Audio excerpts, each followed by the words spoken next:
Hello, everyone. Welcome back to the Malena Edit. We are blessed to be joined today by Bill Rabinowitz from the Columbus Dispatch, Ohio State beat writer following Ohio State's Pro Day. Bill, welcome. I'm so happy that you're joining me today. I'm going to have a few questions for him covering Pro Day. He's also a published author, but we'll jump into that in here in a bit. Nice to be with you, Malena. Go ahead. Oh, how long have you been covering the Buckeyes? Well, I'm coming up on my 10-year anniversary in June. It was June 15th, right after Jim Tressel had gotten fired. So all of the Urban Meyer era, and now Ryan Day, so 10 years. Awesome. What is your favorite part about happy 10-year anniversary almost, and what is your favorite part about covering the team? Well, first of all, there's a lot of interest in it. And for a writer to know that you're covering a team that people care about passionately is always cool.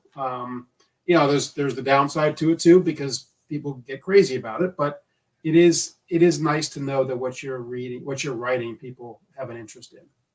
That's awesome. So then coming off of that, what led you to write the books, The Buckeye Rebirth and The Chase? I feel like I've not really seen many beat writers that end up being published authors. I'm not sure how common or not common that is, but it's so interesting.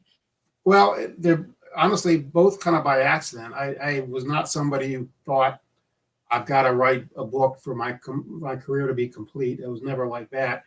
But just in the course of covering the 2012 team, that was Meyer's first team. It was an undefeated season, kind of out of nowhere, but the asterisk was that they couldn't compete in the postseason because of NCAA sanctions from the Jim Tressel era. So it was a unique season. And as the season went on, I thought, this is just such a fascinating story of this team that's playing for nothing, essentially, but has clearly bonded. Not the most talented team, but just a really interesting cast of characters. So I approached Urban Meyer. I said, hey, and he had kind of been mentioned in passing, hey, somebody ought to write a book about this team. And, I'd already been thinking about it. But then I went up to him after one of the last games and said, hey, I am thinking about doing it. Would you cooperate? And he said, sure. So once I did that one, I think, okay, that's my one and done book. I've done it. I had to do it 4 months, which is insane. And I really re-interviewed everybody. It was all fresh material, which was a challenge, but I felt like I didn't want it to be a rehash. I wanted to really get behind the scenes. But I thought, okay, I've done my one and only book. I can live my life now. And when I've got 2 kids, a wife, it's like, I didn't need the aggravation. But then the 2014 season happened, and it was like, that's the most unique season I'll ever cover, no matter what happens the rest of my career. And if I wrote about a team that couldn't even play in the postseason, I have no choice but to write this book. And again, a collection of just really fascinating characters and just an inspiring story. And so I did it again. But that was, again, I would have done another one this year because of the crazy COVID season.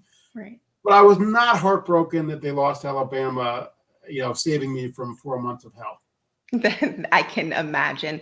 But so then coming off of that, do you actually have, having been so close to Coach Meyer's strategy, I've heard so many insights about how he is as a coach and the culture that he builds. So do you kind of have a sneak peek of what you think things might look like in Jacksonville? Do you maybe have a better peek behind the curtain than the average fan would?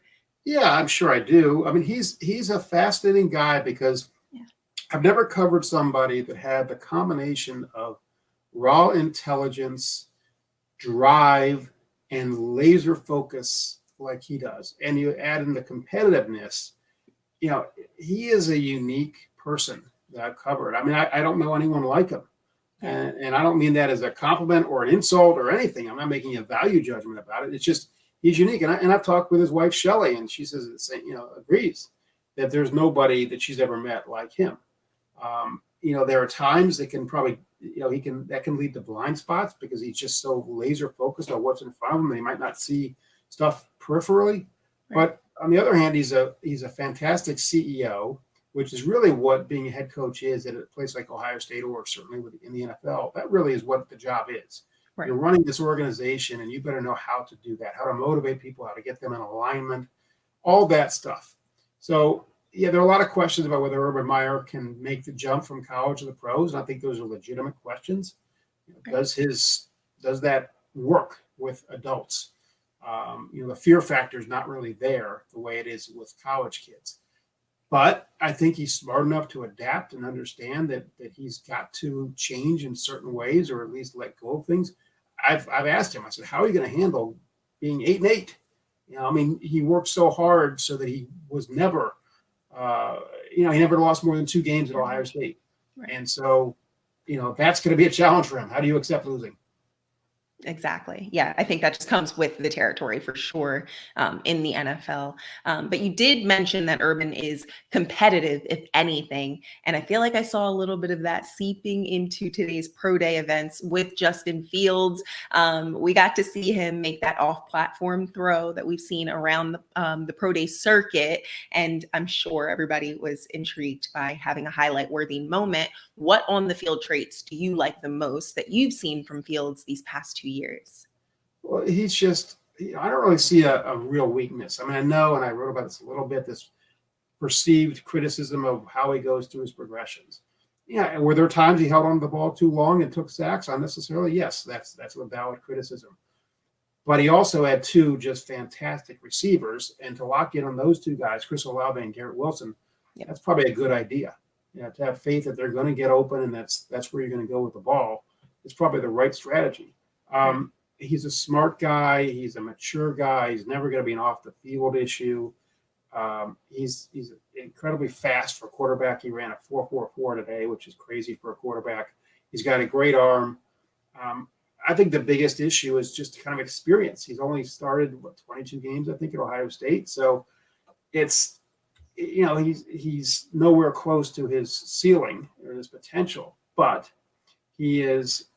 In college, he was the most talented quarterback I've covered, and that includes Dwayne Haskins and J.T. Barrett, Cardale Jones, and Ohio State's had some good quarterbacks, not necessarily good pro quarterbacks, but good quarterbacks.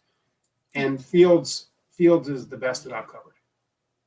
Awesome. And so obviously then coming off of what you said, I think that's so important. We see so many people talking about whether or not he can actually go through his reads and get the ball out when he gets on his second read and just kind of get the ball out there.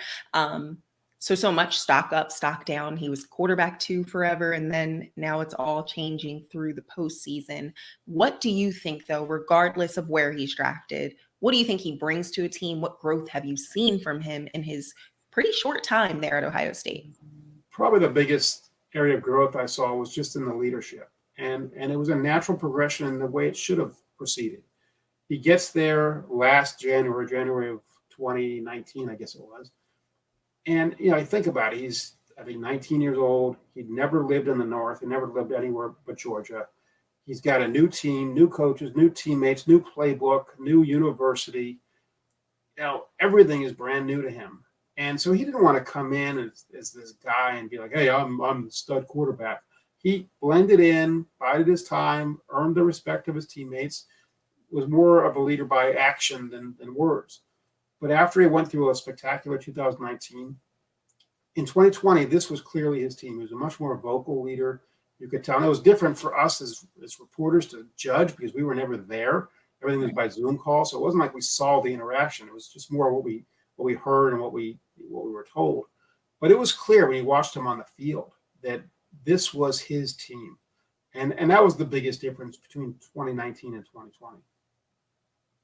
That makes sense. And so then obviously Justin Fields was the fascinating story of today. But are there any other players that you would think are stock up players after today's events? So much of the national coverage was focused on Fields, and I get that, rightfully so. But I'm curious if there's any other names that I have to definitely be eyeing from this Buckeyes team.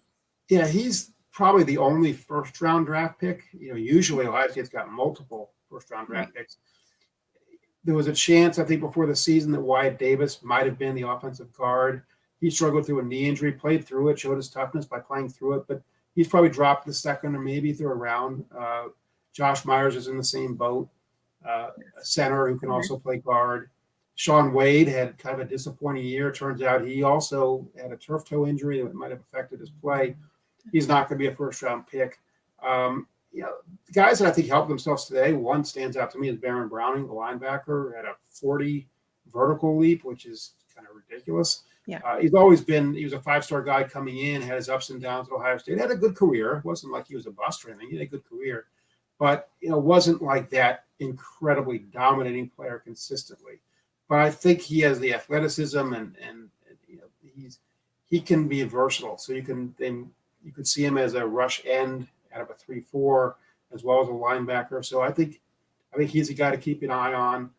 Pete Werner put up good numbers, good linebacker who was quite athletic. I'm trying to think of some of the other guys, but they have so many guys, it's hard to keep track of them. The one that made the most spectacular play is not even a guy who's going to be in this draft. It's Garrett Wilson made a sideline catch. It's for him is routine, but for anyone else would be like, did you see that?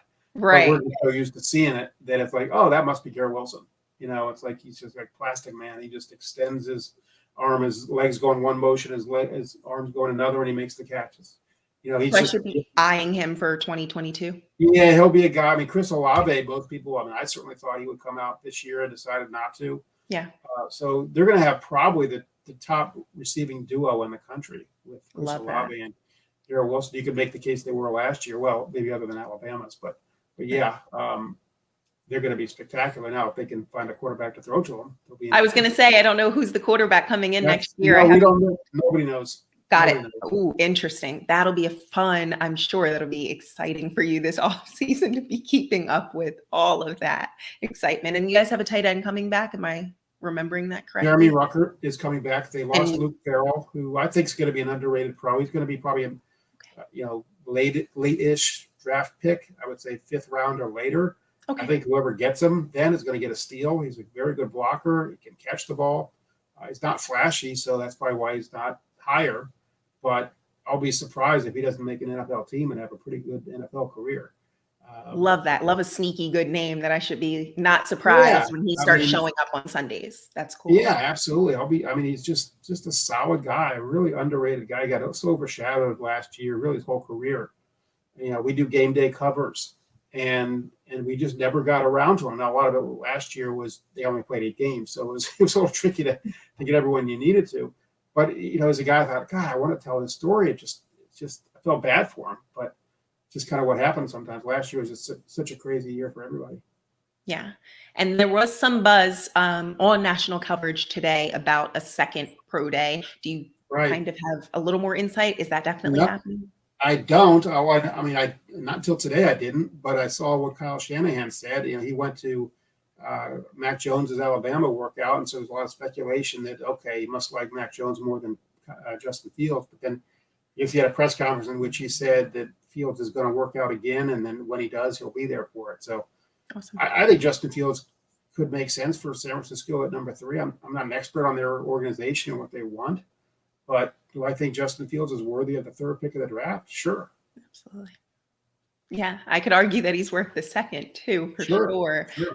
With all those traits that you talked about and what we've seen. So we'll see how it all pans out. Maybe we'll be arguing about it at some point down the line that he should have gone 2nd. We missed out on him. Those kind of things that always happens every year. Right. Coming off of that, then linebacker and defensive end, I feel like there's a slew of guys in that pass rush linebacker category this year. And you touched on Baron Browning and Pete Werner. Pete Werner was a name out of that group, though, that kind of surprised me. Where did he come from? Did he kind of peak in growth this year some? Well, actually, he was a 3-year starter. He was one of the lower rated recruits in his recruiting class, but he was still a 4-star guy. It tells you where Ohio State, the level they're recruiting at. Right. But I remember when he was named a starter as a sophomore, and people were kind of like, Pete Werner? And he had his ups and downs that year. The defense was terrible in 2018. And he took some of the blame for that, probably not fairly. I was a young guy trying to learn. It's just the defense that year was just completely dysfunctional anyway. It was certainly not Pete Werner's fault. And then he was much better in 2019. And then they moved him to will linebacker last year and was really good. A very versatile guy. Early in his career, they would sometimes have him play safety. Just they had so much faith in him just because of how responsible he was and how athletic he was. He didn't particularly like it, but he did it for the team. And that was a rare thing. But, sometimes you'd be lined up back there and you go, that's Pete Werner, isn't it? A smart guy, a tough guy. I think he'll have a long NFL career. I'll be surprised if he doesn't pan out. Fair. Good to know. And Shaun Wade, you also mentioned him. I know the position changed this year to outside corner, and he was used to playing more of that slot corner position. Where do you see the best fit for him in the NFL? Do you think he kind of bounces back when he is playing in the right position? Yeah, now knowing that he was hurt this year and not knowing exactly how much that affected him, Right. I just think that's to be determined. I think he Okay. thinks of himself as being capable of being an outside corner, and he might be, but Right. that just has to play out. And he certainly can play the slot, and there's a lot of value in that. He's a good tackler. He's a terrific athlete. He cares a lot. So, I just think it's one of those deals where a team hopes that if they take it, let's say the third round, that they are getting first round value that was devalued because he had this injury that hurt him last year. And on the other hand, he wasn't great last year. And so maybe that's more a true reflection of how good he is. It just remains to be seen. And the bottom line with all these guys, and I covered the NFL for 12 years, so I know how this is.